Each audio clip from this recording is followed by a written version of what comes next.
Simulación del programa ejecutándose.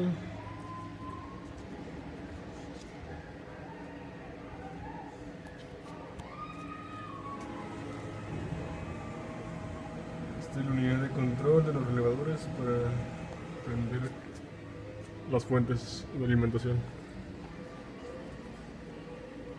El láser funcionando y haciendo un grabado de escala grises.